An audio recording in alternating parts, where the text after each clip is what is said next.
आप लोग आज हम लोग बात करने जा रहे हैं किंगडम प्लांटी की बात करेंगे। और किंगडम प्लांटी की बात करें तो इसको हम लोग कह देते हैं पादप जगत, यानी ये ऐसा किंगडम जिसमें हम लोग प्लांट्स की बात करते हैं। प्लांट्स का मतलब पौधों की बात करते हैं। तो आप यहाँ पे एक प्लांट को देख सकते हैं, यहाँ पे आप एक प्लांट पूरा देख सकते हैं। तो ये पूरा जो आप स्ट्रक्चर देख रहे हैं, ये पौधे का स्ट्रक्चर देख रहे हैं। इसमें अगर हम लोग बात करें तो ये नीचे की तरफ आपको जड़ मिलेगी, ऊपर की तरफ आपको तना मिलेगा और फिर आपको इसमें पत्तियां मिलेगी। तो यहाँ पे अगर हम प्लांटिंग की बात करें तो इसमें जितने भी प्लांट्स आपको मिलेंगे, इसमें जितने भी प्लांट्स मिलेंगे आपको, ये सब यूकैरियोटिक होंगे। कैसे होंगे? यूकैरियोटिक होंगे। और यूकैरियोटिक का मतलब मैंने आपको बताया था कि इनकी जो सेल्स होंगी, यूकैरियोटिक का मतलब इनकी जो सेल्स होंगी ये वेल डेवलप होंगी। इसमें जो न्यूक्लियस की बात आती है, न्यूक्लियस इसमें वेल डेवलप होगा। इसमें हम लोग कह सकते हैं कि all eukaryotic chlorophyll containing organism commonly known as या कॉमनली कॉल्ड प्लांट, इनको हम लोग यहाँ पे कह देते हैं प्लांट्स कहते हैं। और प्लांट की जो सबसे खास बात होती है, अगर हम प्लांट और एनिमल के डिफरेंस की बात करें, यानी प्लांट और एनिमल में क्या बेसिक डिफरेंस होता है, तो वो डिफरेंस होता है सेल वॉल का। यानी जो प्लांट्स हैं सभी प्लांट्स में आपको क्या मिलेगा? सेल वॉल मिलेगा। तो ये क्वेश्चन यहाँ पे बहुत ही इंपॉर्टेंट क्वेश्चन जो कि सेल वॉल से संबंधित है, तो ऐसे भी पूछ सकते हैं। यहाँ पे अगर हम लोग प्लांट की बात करते हैं तो जो प्लांट का जो सेल वॉल है, ये प्लांट की जो सेल वॉल है ये एक कार्बोहाइड्रेट से बनी होती है जिसको हम लोग कह देते हैं सेलुलोज।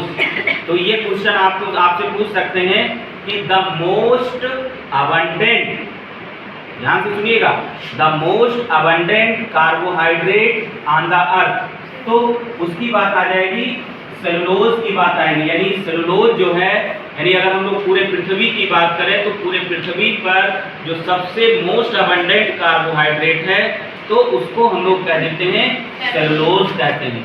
क्या कहेंगे?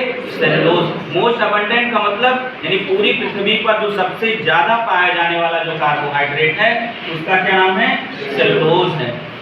मैंने आपको बताया कि जितने भी प्लांट्स होंगे सभी में क्या होगा? क्लोरोफिल होगा। तो जब क्लोरोफिल पाया जाता है तो ये अपने भोजन को स्वयं बना लेते हैं।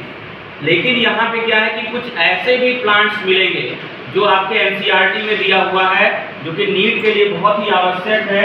जैसे अगर हम लोग बात करें, कुछ चीज़ें हमने एक्स्ट्रा भी जोड़ा, ब्लैडर वर्ट की बात करें, वेनस फ्लाई ट्रैप की बात करें, पिक्चर प्लांट की बात करें, निपैंथीज की बात करें, ड्रोसेरा की बात करें, तो ये ऐसे प्लांट्स हैं जिनमें यहाँ पे कह सकते हैं जो न्यूट्रिशन है वो हेटेरोट्रॉफिक तरीके से होता है।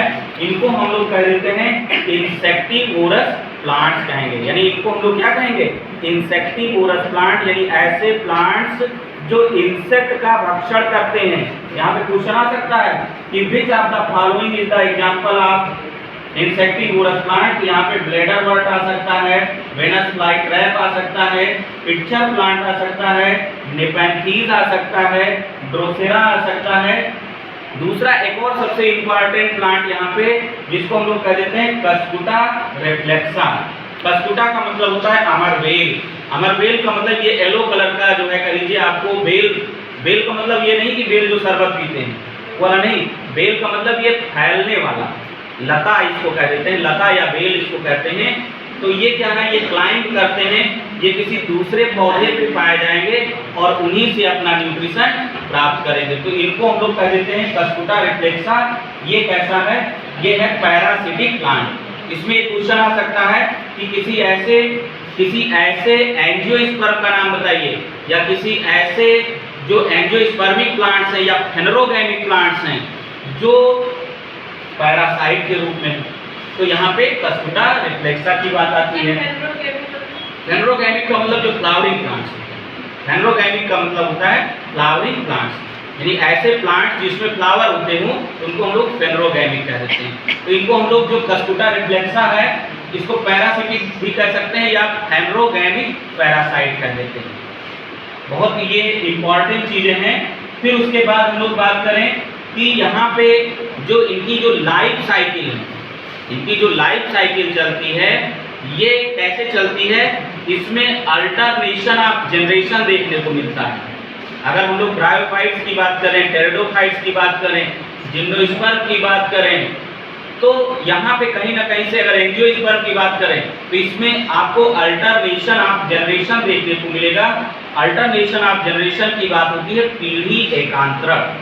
पीढ़ी एकांतरण से मतलब क्या है, इसमें दो तरीके की फेज मिलेंगी, एक हैप्लॉइड फेज होगी और एक डिप्लॉइड फेज होगी। तो इस तरीके से अगर दो तरीके की फेज मिलती हैं, दो तरीके की जो है लाइफ साइकिल में कैटेगरी ग्रुप मिलते हैं, तो हैप्लॉइड का मतलब क्या होता है, अगुणित, और डिप्लॉइड का मतलब द्विगुणित। तो ये इस तरीके से आप देख सकते हैं यहाँ पे कि यहाँ पे हैप्लॉइड और डिप्लॉइड फेज पाई जाती हैं, जो कि हम लोग यहाँ पे इसका एक कैरेक्टरिस्टिक फीचर है। तो आज के लिए इतना ही, हम लोग बाद में मिलते हैं नेक्स्ट वीडियो।